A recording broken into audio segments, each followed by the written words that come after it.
মাঝরাইতে কাম শেষ হয়নি, ঠিক আছে, ফোন দিয়ে ডাকতেছে সোহেল ভাই আসেন দেখা করবো। বাসা রান্না করছে উটের মাংস দিয়ে। এখন তো আমি জানি না এখন আইয়া তো মানে যে খাওয়া দাওয়া মানে রেজেক যে কোথায় আছে, রোজাক ছিল এখানে, সোহেলের কাছে রেজেক ছিল, বাসায় কিন্তু 12 তরকারি পাকাইছে। সেই দুইটা থেকে নিয়ে আমার জন্য ওয়েট করতেছে। হ্যাঁ আমার বাজে কটা? এখন 4:30 বাজে। 4:30।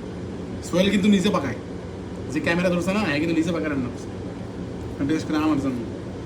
তাহলে এই ভালোবাসাগুলো কেমনে ফিরিয়ে দিব আমি জানি না, ঠিক আছে?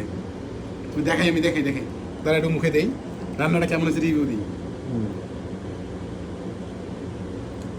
ছেলে মানুষ রান্না পারে না, কেটা বলছে?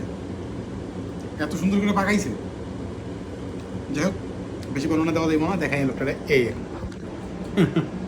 স্যার ভাই এত কষ্ট করে এই যে আমার জন্য রান্না বান্না করে ডাকলি তুই, এই এখন 4টা বাজে, তোর সকালে ডিউটি আছে, কি দরকার ছিল বল? কি কষ্ট ভাই, সবাই ভালোবাসা বুঝছেন। আসলে এই যে আমার জন্য ওয়েট করে আছি, আমি আবার গাড়ি নিচে রাখছি, এই যে খাবার দাবার। তো এই হচ্ছে সোহেলের ভালোবাসা। দেখে দেখেন, তোমার দেশের বাড়ি যেন কোথায় রে?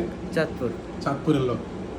চাঁদপুরের লোকের জন্য মানে চাঁদপুরের যেগুলো লোক আছে সবার জন্য প্রতিটা মানুষের ভালোবাসা রইলো।